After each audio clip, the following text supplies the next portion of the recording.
pagi, salam sehat untuk kita semua.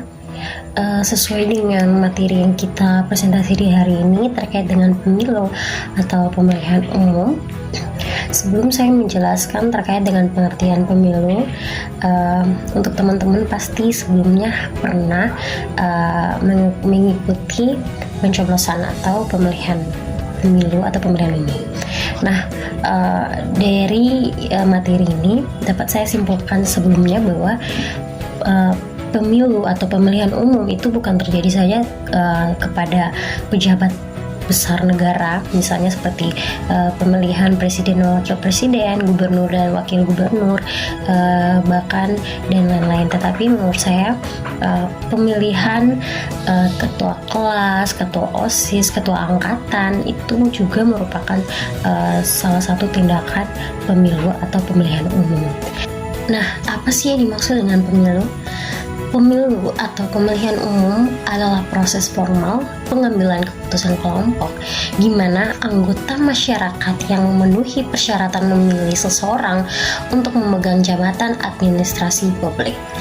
Pemilihan telah menjadi mekanisme yang biasa sejak sistem perwakilan demokrasi modern. Kemudian, pemilu juga merupakan sarana pelaksanaan kedaulatan rakyat yang dilaksanakan secara langsung, umum, bebas, rahasia, jujur, dan adil dalam Negara Kesatuan Indonesia berdasarkan Pancasila dan Undang-Undang Dasar Negara Republik Indonesia tahun 1945. Selanjutnya saya akan mencoba menjelaskan apa itu ruang lingkup pemilu dan apa saja sih yang ada dalam ruang lingkup pemilu.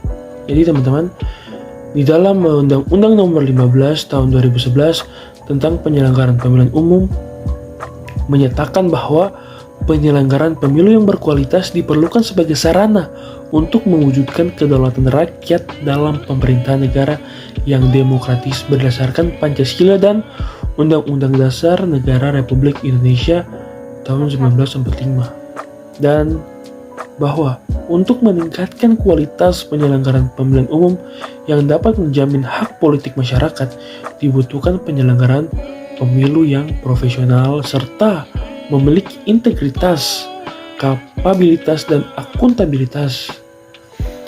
Pemerintahan Indonesia sendiri telah menyediakan suatu lembaga untuk menyelenggarakan pemilu tersebut yang sekarang kita ketahui bernama KPU atau Komisi Pemilihan Umum. Komisi Pemilihan Umum ini adalah sebuah lembaga yang bersifat nasional, tetap dan mandiri, dan bertugas untuk melaksanakan pemilu. Ya, wilayah kerja KPU meliputi seluruh wilayah Negara Kesatuan Republik Indonesia, sehingga dalam pelaksanaan tugas di tingkat provinsi dan kabupaten kota, maka dibentuk pula KPU provinsi dan KPU kabupaten kota. KPU berkedudukan di Ibu Kota Negara Republik Indonesia, KPU provinsi berkedudukan di Ibu Kota Provinsi, dan KPU kabupaten berkedudukan di Ibu Kota Kabupaten atau Kabupaten Kota. KPU Provinsi dan KPU Kabupaten Kota bersifat hierarki dan bersifat tetap. Dalam penyelenggaraan tugasnya, KPU dibantu oleh Sekretaris Jenderal, sedangkan KPU Provinsi dan KPU Kabupaten Kota dibantu oleh Sekretaris. Masa anggota KPU dan KPU Provinsi serta KPU Kabupaten Kota selama 5 tahun yang berhitung sejak pengucapan janji. Ya, selanjutnya pelanggaran pemilu adalah tindakan yang bertentangan atau tidak sesuai dengan peraturan perundang-undangan terkait dengan pemilu. Dugaan pelanggaran pemilu sebagai berikut dimaksud berupa pelanggaran kode etik, pelanggaran pemilu, pelanggaran administrasi pemilu, dan yang terakhir tindakan pidana pemilu. Penyimpangan formil. Pemilu dari tahun ke tahun tidak luput dari pelanggaran-pelanggaran pemilu yang dilakukan oleh oknum yang tidak bertanggung jawab. Ada beberapa jenis pelanggaran pemilu yang perlu masyarakat ketahui, yaitu pelanggaran administrasi, kode etik, penyelenggaraan pemilu, tindak pidana pemilu, pelanggaran hukum lain yang terkait penyelenggaraan pemilu. Jika masyarakat melihat atau menjumpai pelanggaran pada pemilu, jangan sungkan untuk melaporkannya. Masyarakat yang melaporkan identitasnya akan aman dan terlindungi sesuai pasal 5 Undang-Undang Perlindungan Saksi dan Korban. Jadi masyarakat jangan takut untuk melaporkan kejadian pelanggaran pada saat pemilihan tersebut kepada Bawaslu. Kita sebagai pelapor akan dilindungi oleh Lembaga Perlindungan Saksi dan Korban atau biasa disebut LPSK. Istilah serangan fajar semakin marak menjelang hari pencoblosan. Serangan fajar merupakan perbuatan yang dilakukan dengan memberikan sejumlah uang kepada masyarakat dengan tujuan menghasut agar dipilih dan memenangkan kontestasi. Serangan fajar merupakan bagian dari politik uang yang telah menjadi noda dalam perpolitikan tanah air. Baik, seperti yang kita ketahui, pelanggaran dalam pemilu terbagi atas 3, yaitu pelanggaran administrasi, pelanggaran kode etik, dan pelanggaran pidana. Salah satunya ialah pelanggaran pidana.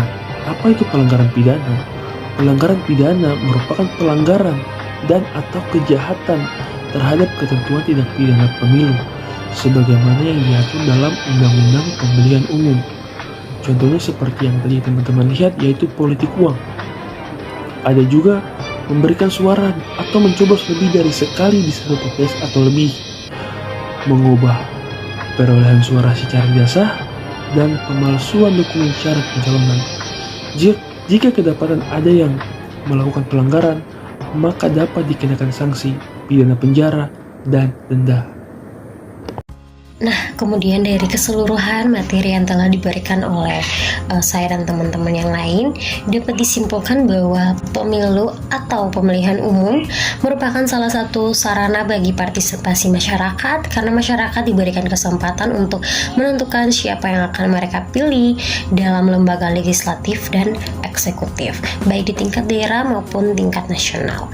Dalam pemilihan umum, calon yang akan dipilih oleh masyarakat berasal dari partai politik. Partai politik merupakan salah satu ciri pada sebuah negara demokrasi. Selain ciri lainnya, yakni pemilihan umum yang langsung, umum, bebas, dan rahasia, serta jujur dan adil. Melalui partai politik, aspirasi masyarakat diformulasikan secara sistematis dan diartikulasikan untuk menjadi keputusan politik yang mempengaruhi penyelenggaraan negara atau kebijakan politik lainnya.